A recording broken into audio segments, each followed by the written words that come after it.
What is up, ladies and gentlemen, boys and up? girls? Welcome to episode 27 of The Reload Show.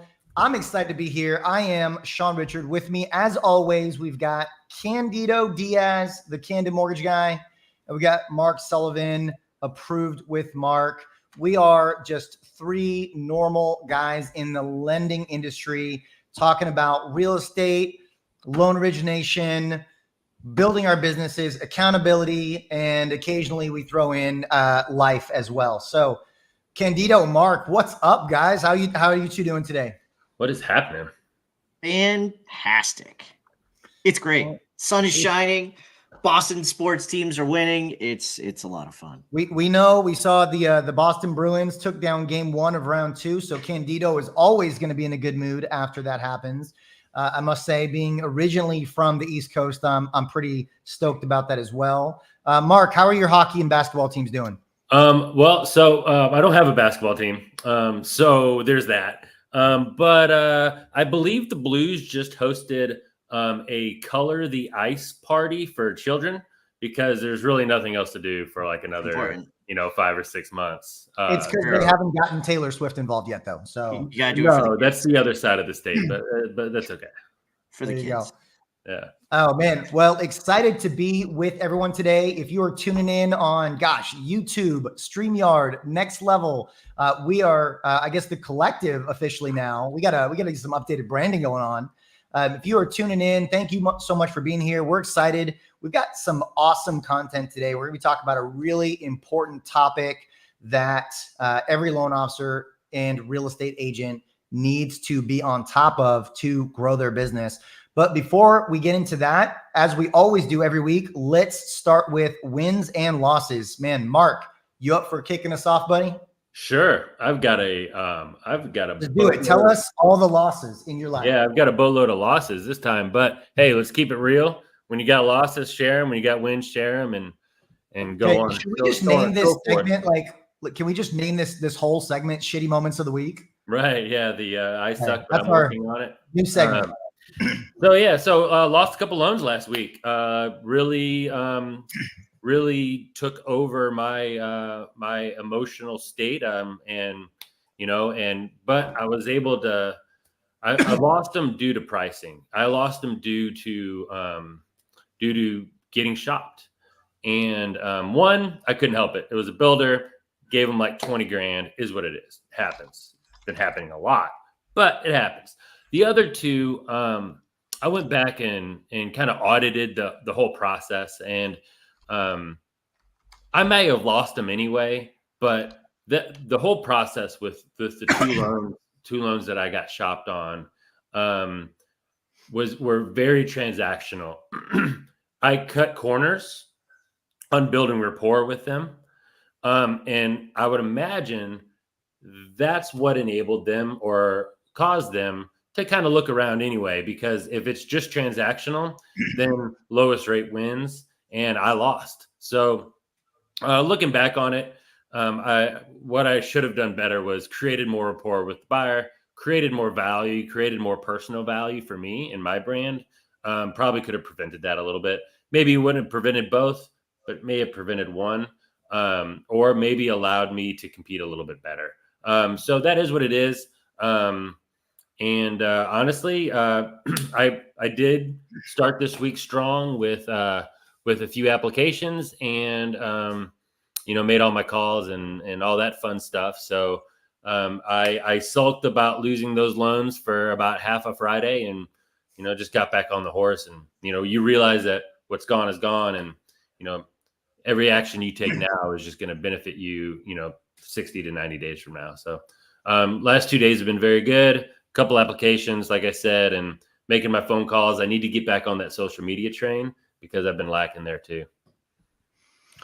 Amen. Well, it's they say don't chase, replace, right? So we got to constantly remind ourselves of that. Candido, man, tell us about your week. Yeah. So as always, I'll start with the negative. It was a really good week. So I will start by apologizing to you guys because we had to cancel our normal accountability call on Thursday because I had a board meeting for something else. Nobody else showed up to that board meeting, so we had to reschedule. So that is my shitty moment of the week. I am sorry, guys. Mark this moment in history. Yeah. He Yeah. said, I may Uh, not hear this from Candido again. Yeah, no. Positive. I had a fantastic event. We'll actually get into that for later in the show. We had an awesome realtor event last Thursday. It was a lot of fun.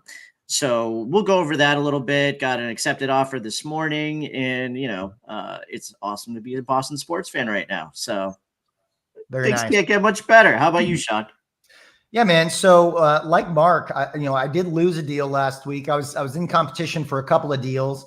I managed to win one of them, and that one's going fantastic. The other one kind of drug out, and it did ultimately result in losing the client to another lender. They had me beat a little bit on price. I felt like I had done a lot to build the rapport, to build value, been very high value for the client throughout the process. But sometimes it just doesn't matter how much that you put into it. Everyone's got different values. So ended up losing that one, and I kind of ended the relationship simply by saying, "Hey, congrats on the new home.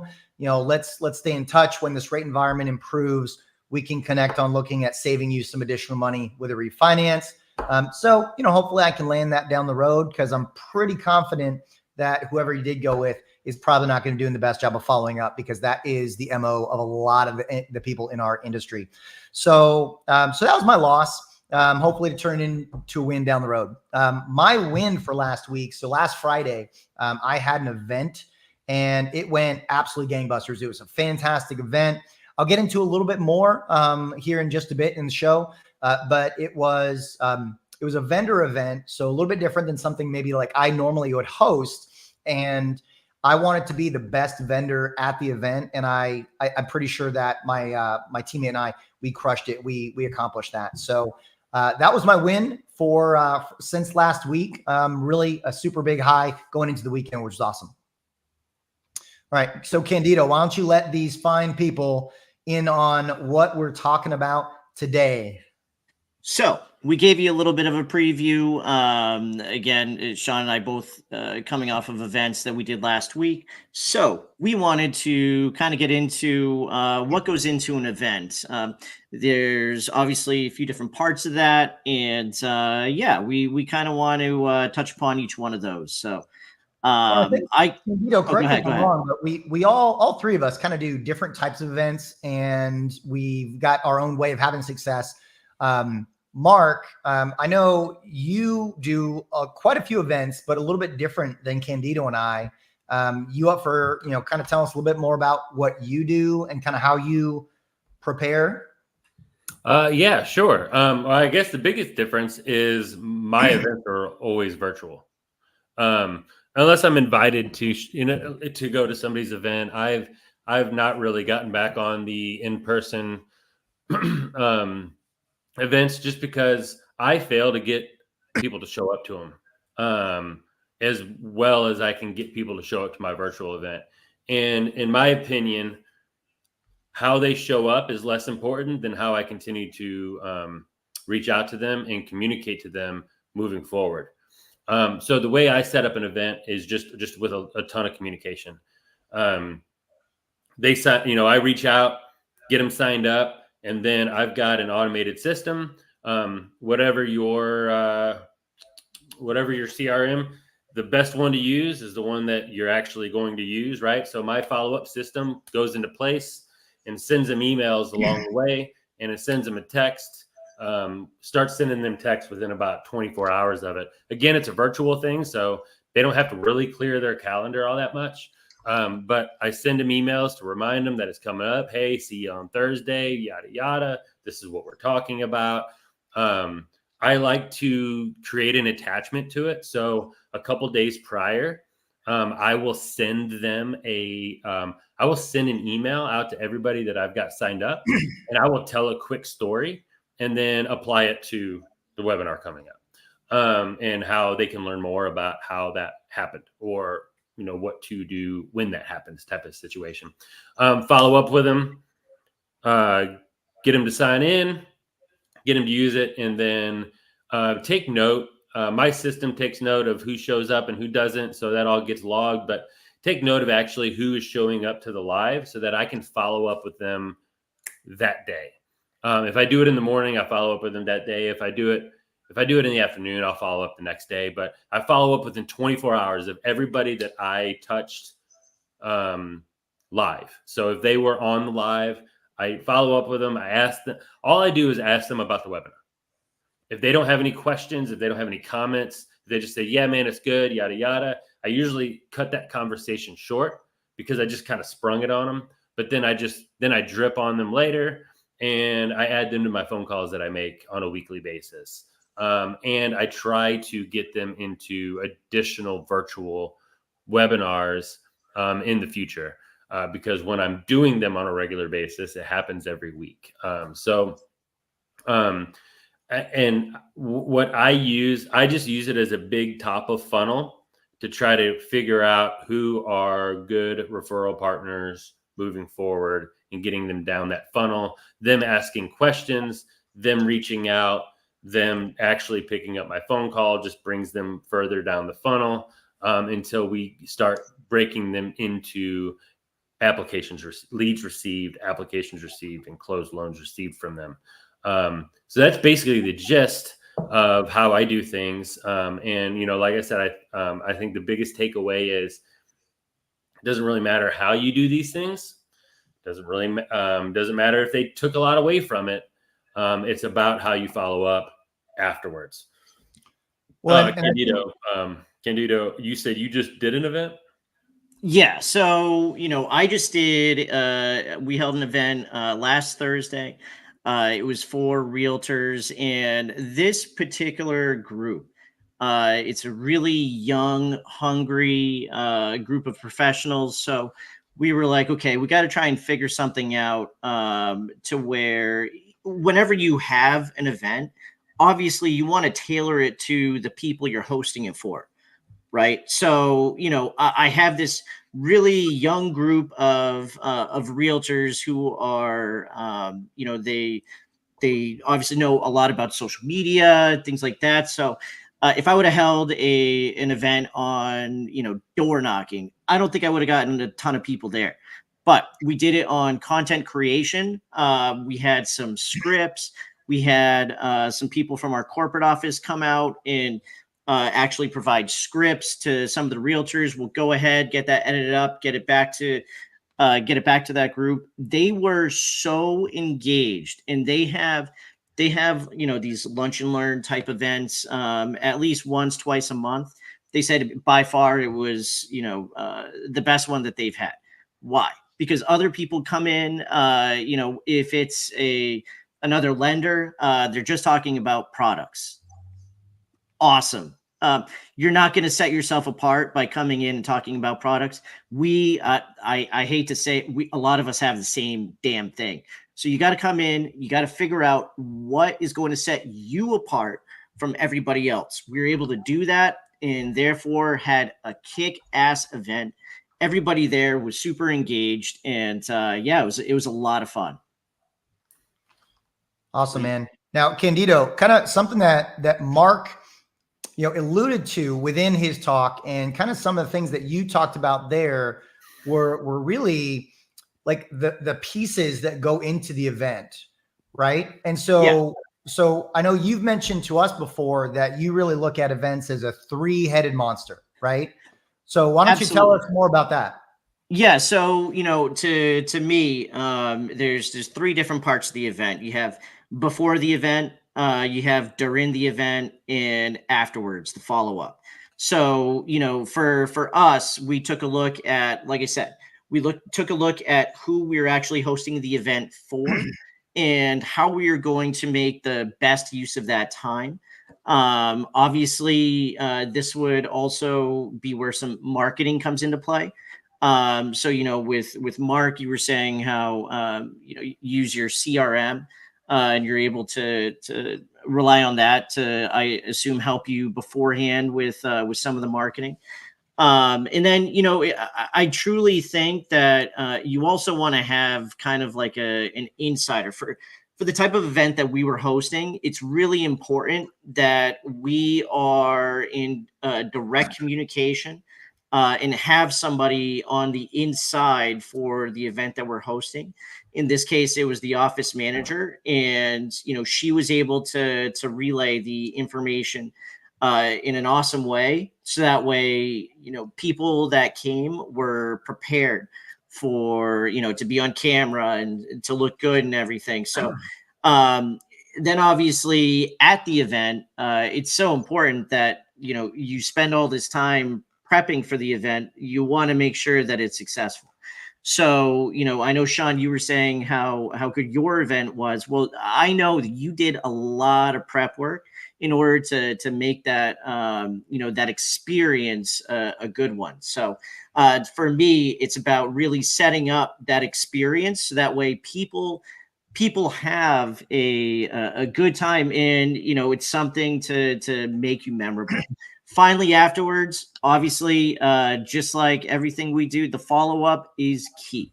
How are you going to follow up with these people in order to take advantage of the positive momentum that you had from the event? So for me, those three areas, they're all extremely important in different ways. So, when it comes to an event, you need to have all three going. Otherwise, if one is lacking, you could really feel the effects of it. Yeah. And I think it depends on the type of event as well, right? Like, Right. especially if you're hosting an event, the prep work, prep work is always going to be important. But if you're hosting the event and you're responsible for getting people there, the prep work is critical. Obviously, everything, the execution at the event is always going to be critical. And the follow-up, regardless of what type of event, is probably the most important aspect, right? It doesn't matter how well you prepared, how well you executed, if you don't follow up after the event. So for me, with the events, I think there are two main types of events that I do or I talk about. And number one is events that I host, which I do a lot of.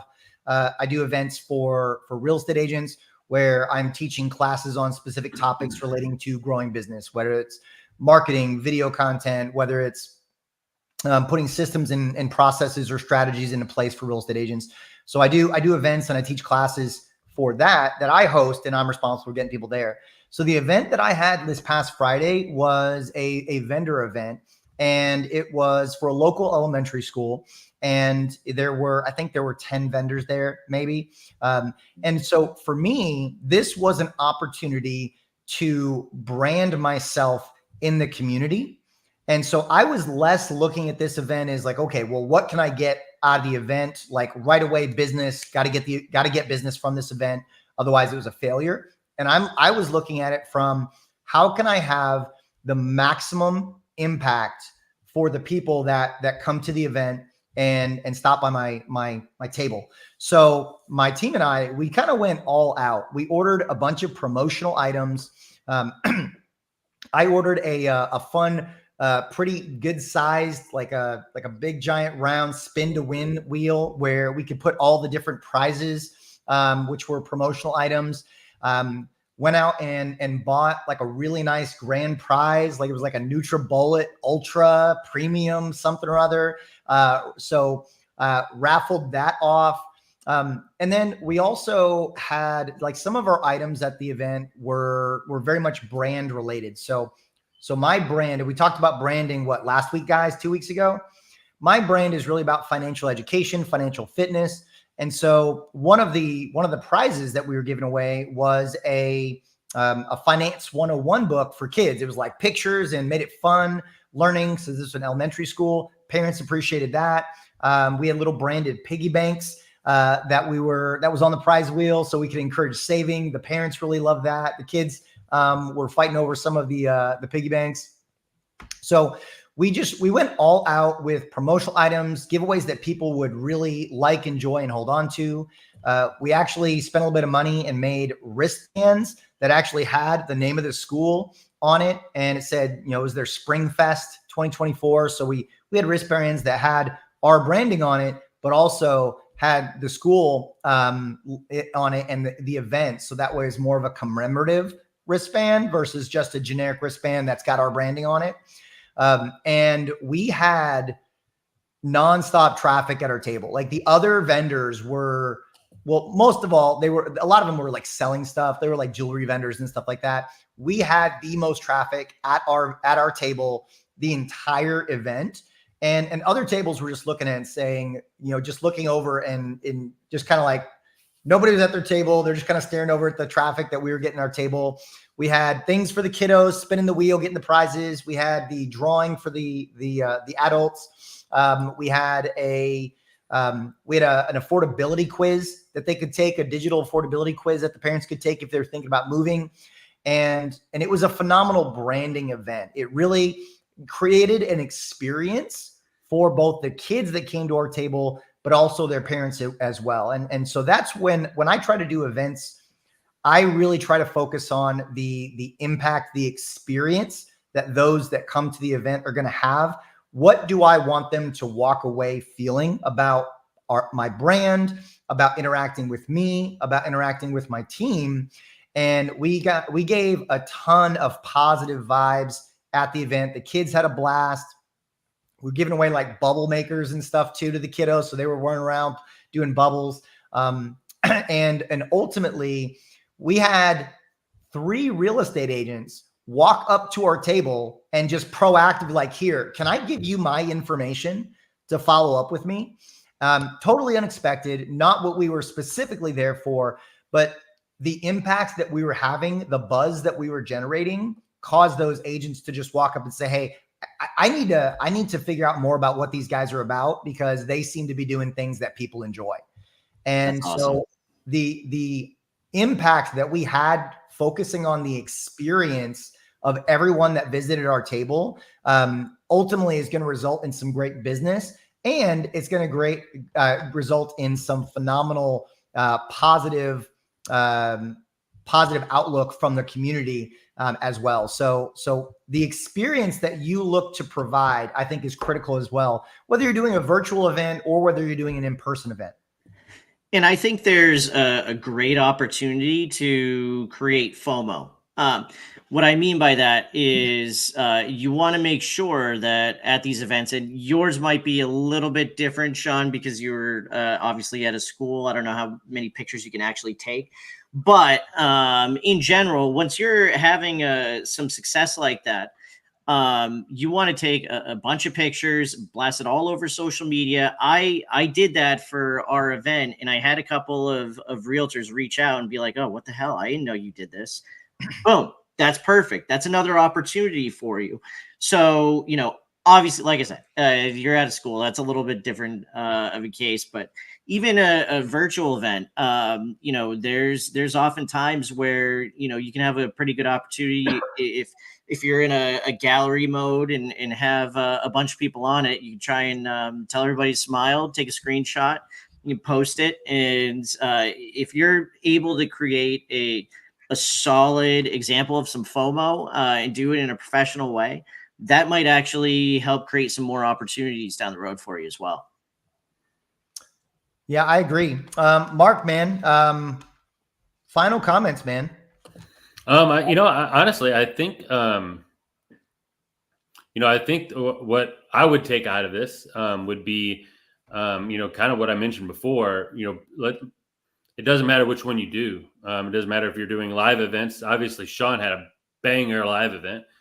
He put a lot of thought into it, right? He didn't just book the event, put up a table, put up the mortgage company stuff, and stood there and Sean engaged, right? He made something that people would gravitate to. He gave people a reason to show up to his table because nobody wants a mortgage, right? So like people didn't walk into that door thinking, yes, mortgage guy. I'm going to talk to him about getting in debt, right? Nobody did that, but he created a magnet for people to come over and talk to him, and he created a memorable experience that people left with a positive, memorable experience about his brand, right? And that's the kids, the parents will follow.